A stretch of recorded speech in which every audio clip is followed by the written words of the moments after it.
Welcome to The Difference Engine, the show for tech founders, investors, and innovators. So, what's coming up today? We'll be learning from the past to find out what the future holds for category design. And we'll take a hard look at Europe's unicorns and what they tell us about exclusion. But first, we're peeking behind the wizard's curtain and revealing the quiet power behind the AI boom. It seems not a single day goes by, literally a day, without some sort of AI acquisition or merger. I don't know how their comms teams figure out if they all get together in a secret WhatsApp group and say, you do yours on Tuesday, I'll do mine on Wednesday, etc. It seems that model companies, LLM companies, generative startups, or agent frameworks are all the rage. I can't help but feel that the long-term winners in all of this are being overlooked. And I'm sorry to be boring, but we're talking data management. And there's a lot of category design work still to be done there to define just where their value lies and how they show it to the world. Yeah, well, we've talked about this ad infinitum, probably over a few pints, listeners. But I have to say, I completely agree with what Paul's talking about there. And everybody's chasing the algorithmic gold. But if we know anything from the history of tech, the real value lies in the picks and shovels, enabling successive boom-to-bust gold rushes. Now, data management, I think, in my opinion, certainly, is the quiet yet infinitely powerful infrastructure layer, and the one that actually determines whether AI works in production or not. Yeah, just this week we were playing about with a number of AI tools. We had some breakthroughs as a team live in the meeting when someone made an AI suggestion, and a few of us thought that's impossible, and then we were proven wrong in that very meeting. So the industry has forgotten, and we learned very quickly in that meeting, that the AI is only as good as the data behind it. And some of these models, the large language models like Llama, Mistral, Falcon, DeepSeek, yada, yada, hundreds of more, they seem to be in a zero-sum race where there's going to be winners and losers, but it's distracting everybody. We don't think the differentiator is the model anymore. It's the data quality, the governance, if you like, the lineage. And that's the domain of companies like Calibra, Elation, Informatica, and Databricks. To stick my M&A hat on here, firmly pulling it down over my head, look at the valuations. AI firms are valued at massive multiples of forward revenue, even when they're burning cash at an enormous rate. Meanwhile, the data management companies, many of them profitable, recurring revenue-based, beautiful businesses from any valuation point of view, sit at a fraction of those, really, inverted commas, sexy valuations. There's a huge mismatch ultimately between perception of impact and structural importance. I know I'd rather be the owner of an oil well than the owner of something manufactured with plastic. And it's a cliche to say data is the new oil, but it's wild. There are firms that make AI models, and there are firms that make those AI models viable. Starve them of the data. What have you got? Not a lot. And these are the companies that solve the really dull issues like discoverability, data duplication, extraction, loading, integration, compliance. These are the real headaches that are going to come back, and they're probably the reason that the MIT report talks about the vast amount of failure, the failure rate. Yeah, and something I don't think the MIT report went into too much detail on was regulation. And I think that regulation is about to supercharge demand. If you look at the EU AI Act and DORA in financial services, enterprises have to prove that their data is traceable, explainable, and bias controlled. That means more spend on governance and lineage tools. In effect, compliance is becoming the growth engine for the data management section. Now, to be fair, that's a very European viewpoint, and a lot of free market economists, mostly in North America, would disagree with that.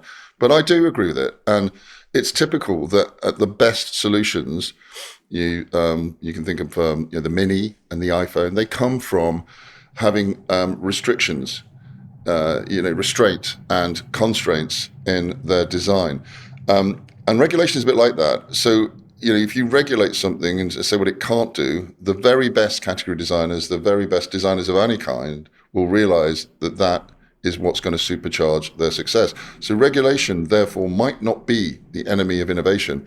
It might be the catalyst. Certainly for infrastructure investment, we're seeing that already. Every chief digital officer, every CTO has to have a proper data backbone.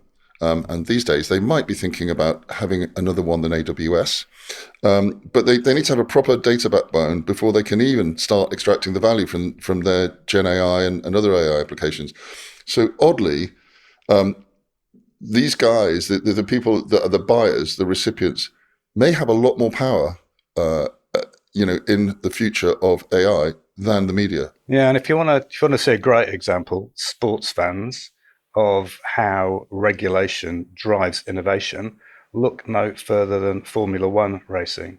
And Right. if you look at the level of innovation that's taken place in race cars, telemetry systems, pit organizations, and so on, and then maybe compare that to something like NASCAR, you might see quite a difference. Jalopi's going around an oval. That's what comes to mind. That's really exciting, isn't it? I mean, that's down there with cricket in the excitement stage.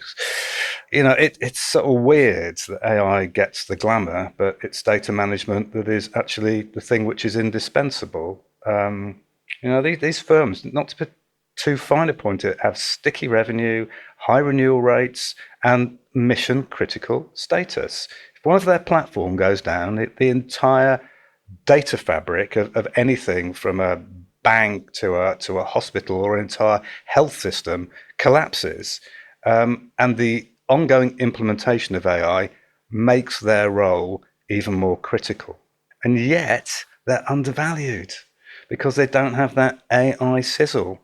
But I do think it's changing.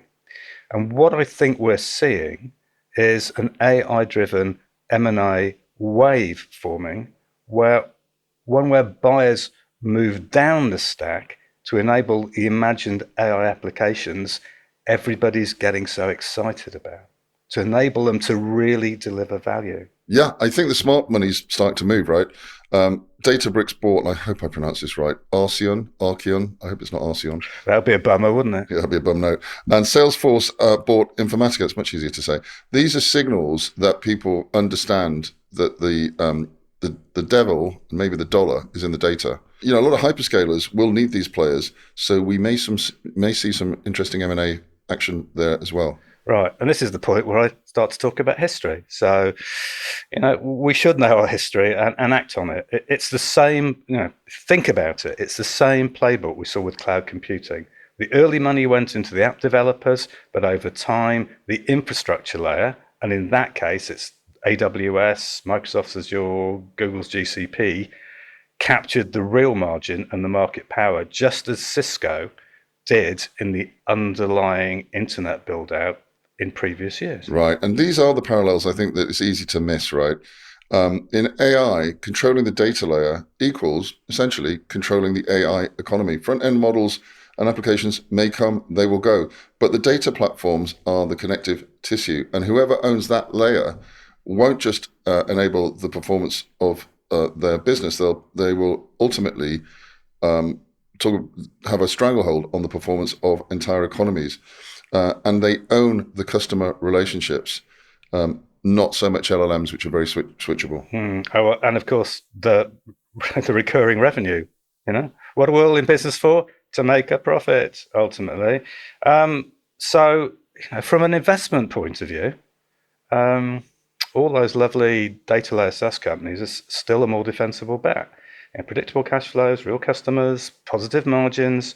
Still a huge, huge upside as AI adoption scales and its real use cases, the really, really important use cases, which we know from previous technology waves aren't the ones you thought they were going to be at the beginning. Let's see what happens when they start to emerge and then need that data layer to support it. Yeah, and I think this computing enabling infrastructure, which really could do with a couple of categories being built. I think it could.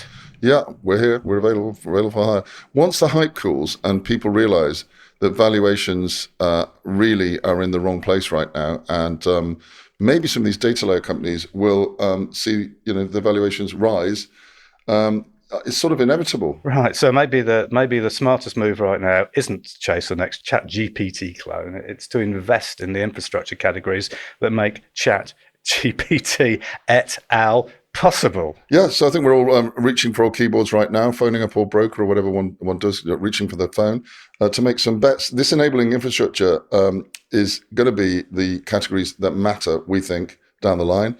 It's, if you like, the quiet power beneath the AI boom. Yeah, I mean, in every tech revolution, infrastructure has won in the end. And there's no reason to believe that things aren't going to be any different this time. The enabling infrastructure is in the categories that make up data management. You heard it here first. Are we on the right track? Subscribe, drop us a review, and tell us what you think. Is the AI frenzy overblown? Are we looking in the wrong place? And does control of the data layer equal control over the AI economy?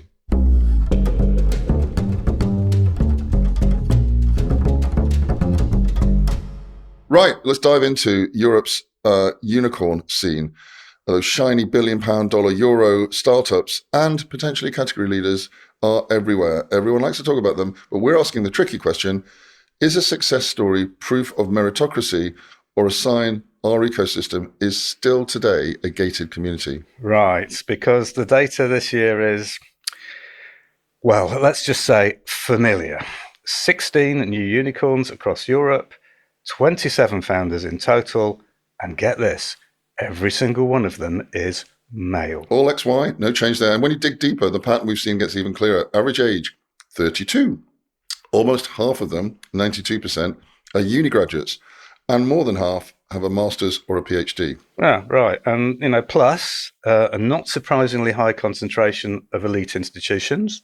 16% went to Oxford University, 12% to KTH in Stockholm, another 12% to the Instituto Superior Técnico in Lisbon. So we're talking about a very specific academic pipeline for unicorn founders. And you might say, fine, but it's not just education. The disappointment continues. The corporate degrees, corporate pedigrees are what you'd expect.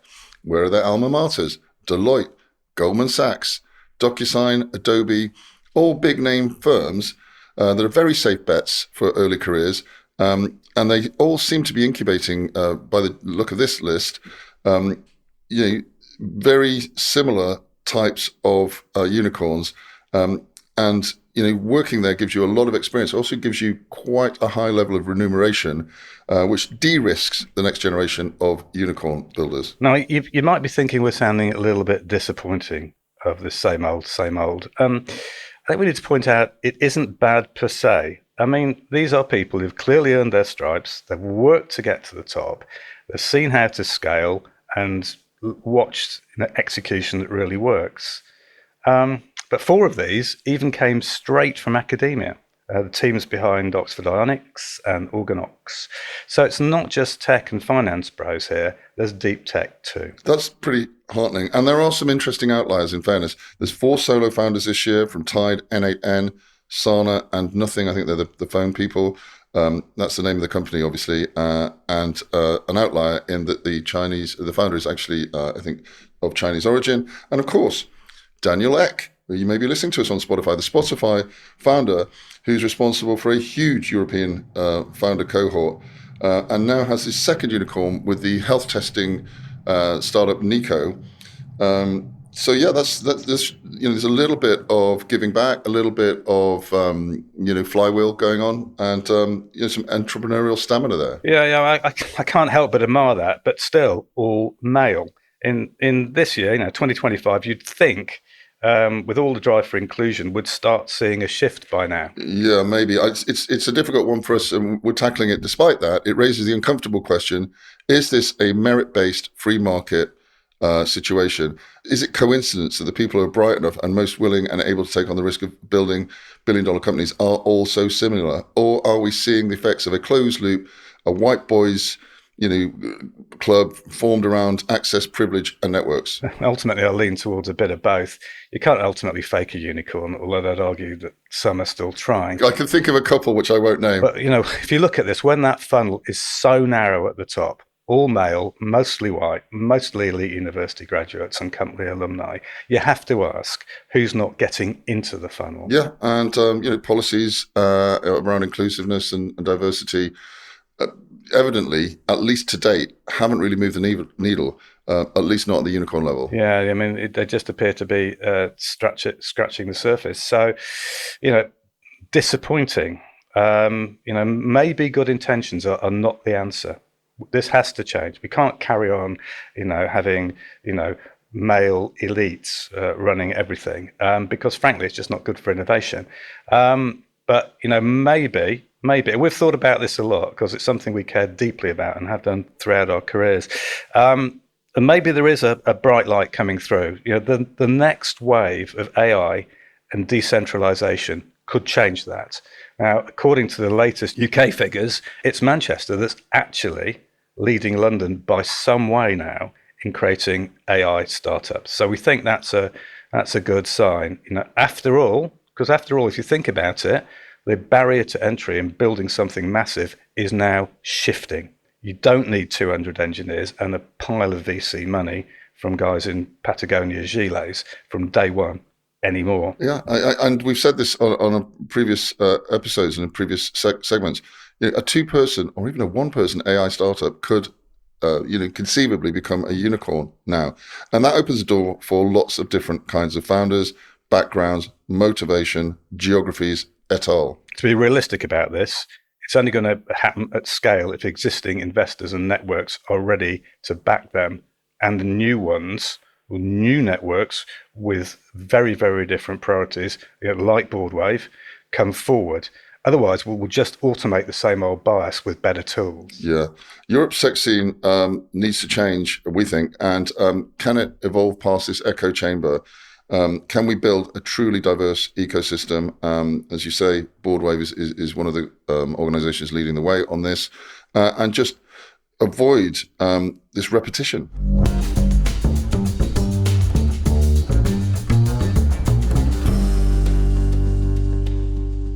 There is a perception about, especially in B2B technology, that categories as strong as ERP, CRM, SaaS, video games, even smartphones or laptops, so there'll never be a new category again because AI is concentrating all of the resources and all of the AI elite specifically within US big tech. Right, so it's certainly capturing well over 50% of the available investment funds at the moment. Yeah, not the same thing. I mean, if you believe that, you're neglecting the lessons of the past, where massive categories were built on the most promising recent tech innovations, and we think AI will create new categories. And so, rather than fewer new tech categories, there are going to be more. Oh, nice use of English there, I thought. Correct grammar. I do like that. So, I mean, if you look at the largest tech franchises of today, they're all built, as it says on the English pound coin, if you read around the outside, on the shoulders of giants. Oh, also an Oasis album, best forgot that one, I think. And an Isaac Newton quote originally, wasn't it? It was a man from Northamptonshire with an affinity for apples. Without radio, no smartphones. They are just radios, right? Pretty much what they are. Yeah, without smartphones, no apps. Oh, God. Frankly, without radar, no microwaves. Also, I think also, this is what I love actually thinking about it, was without video games, no GPUs. Wow, no Pong, no NVIDIA. No $5 trillion valuations, because without GPUs, no AI. Without AI, quantum stays a science fiction idea. Right. And it ain't going to be. No, and it will come. Great point, because, critically, I think AI and quantum's futures will be wedded together. Lots of folks, though, particularly those ones who are pleased with their progress in the first century of IT, which we're coming up on, are pretty incapable of seeing past what a lot of people are calling the AI singularity in a very negative way, right? These are the doomsayers, and there's many of them who think AI closes down the ability for new categories. Everything's going to be AI. We disagree. New categories will be forged and fought over and ultimately dominated by players, some existing and many more yet to be minted. Yeah, I mean, the reality is we don't need to let the AI haters doom loop us into forgetting that difference still matters in a world of AI slop and converging views. The pirates, the punk rockers, and their modern equivalent are working hard to stand out from the crowd. New category kings are coming. Yeah, and category theory, category design dictates humans are curious beasts. We mix thinking fast and slow with a heavy degree of human judgment. Judgment, that thing they never teach you at business school. That thing that AI does not have. And in the West, we all intrinsically know when a new car is aimed at the utilitarian or the luxury end of a market. We just know. We've been conditioned to believe that some garments, which are retailed at many times, many multiple times the price of others, which are pretty much identical, we think that's worth more. We make a judgment, and a night's sleep in some hotels is worth many more than its rivals. We are constantly categorizing new experiences, and that ain't going to stop with AI. This categorization of goods and services happens. To put too fine a point on this, even when market forces change the objective cost of purchasing. That's interesting. So the cost changes, but the judgment remains. Yeah. So a luxury EV now from China can challenge the dominance of a Tesla.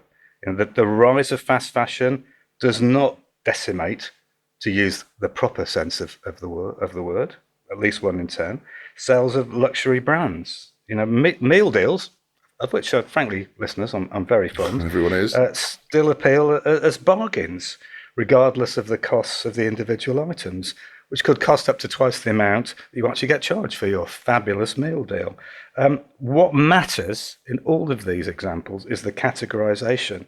A meal deal is a meal deal. Right. Anyone in America, a meal deal is a discounted bundle of 3 items that supermarkets charge here to great success. So how do all these obscure examples relate to our world of technology? There's some clear parallels. Think about how categories morph and merge. I guess a good example is SaaS. So SaaS products which would do one thing really well. For instance, HR, payroll, tax accounting are now consolidating into suites, especially in the mid-market. Think about Sage or Xero and what they've been up to recently. Yeah, incredible recategorization of what were separate categories merging.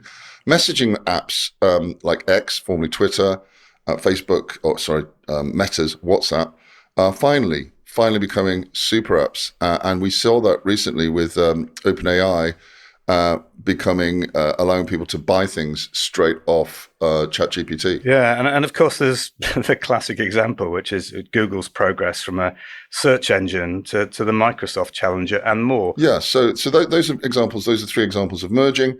Now thinking about the opposite, where new categories emerge.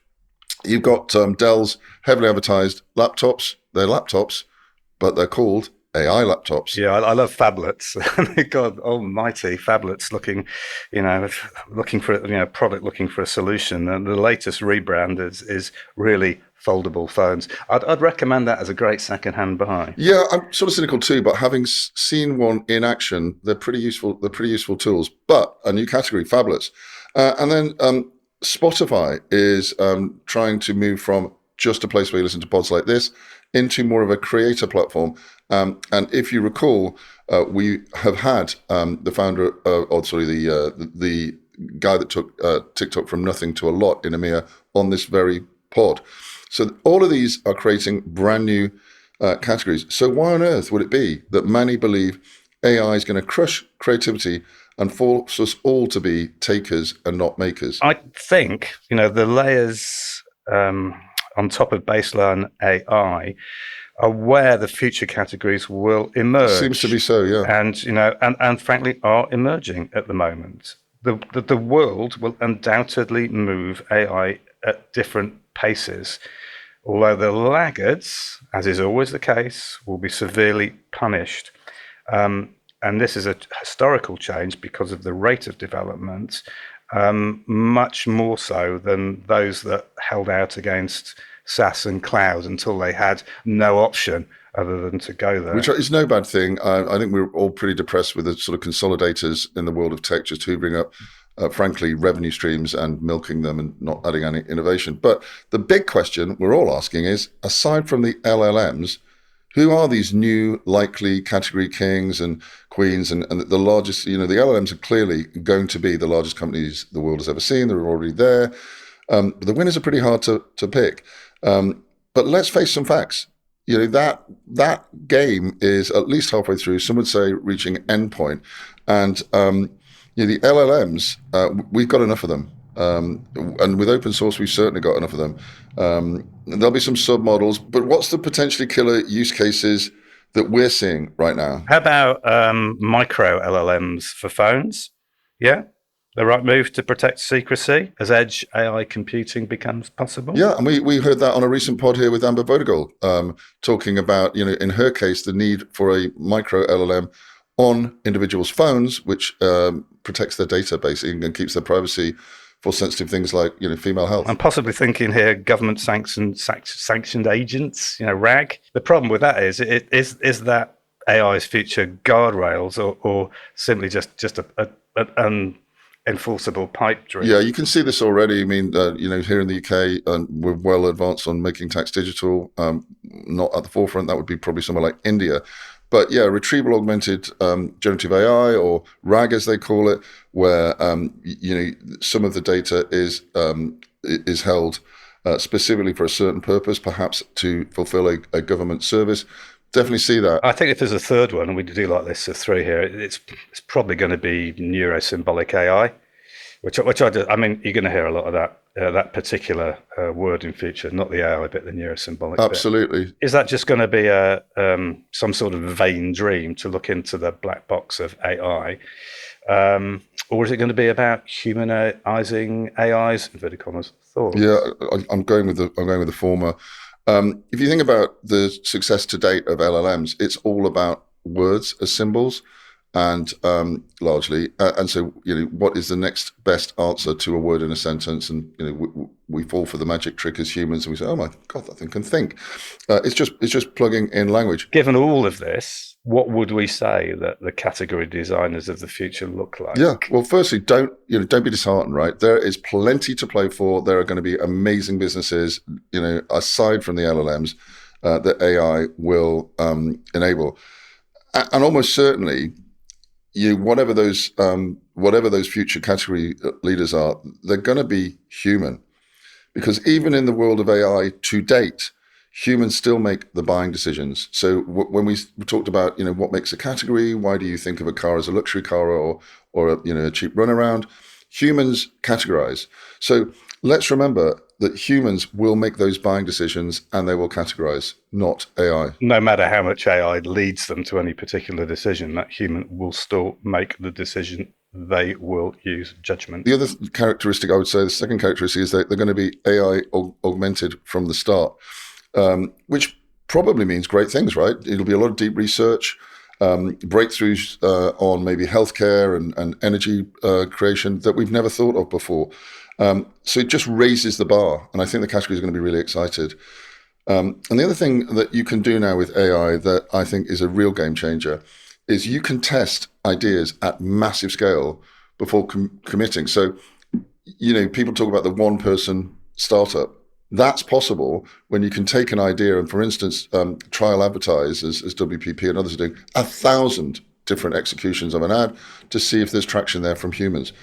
So yeah, and the other thing we're seeing is with Google Zero, we're seeing the rise of AI optimization, and being able to really think about what a customer needs in ways that they couldn't possibly express when they're just typing into a little Google search box. So really exciting times to build and trial new ideas. There's so much power to be had from trialing ideas at scale and getting them into the hands of humans. I think at present, and I say at present because who knows what the future brings, humans make these buying decisions for your category, and especially when it's high ticket, high leverage items, like technology. These are not Temu or Shein impulsive purchases. These are thought through.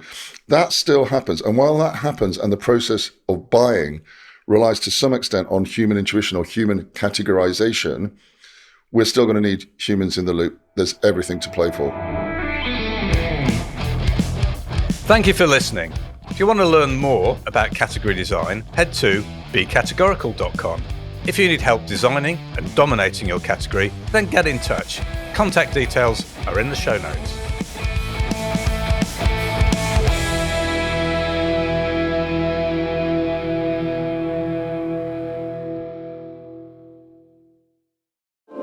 Think there are too many lookalike tech companies chasing the same markets? We do. We think it's because so few tech startups are able to build and lead their own categories. What matters most is to be different. Stop following and start building your own unassailable leadership position today. Working with the category design gurus at Categorical brings decades of differentiation expertise to your team. Book a consultation from our website today and we will send you our one-pager detailing how to start designing your own highly differentiated category.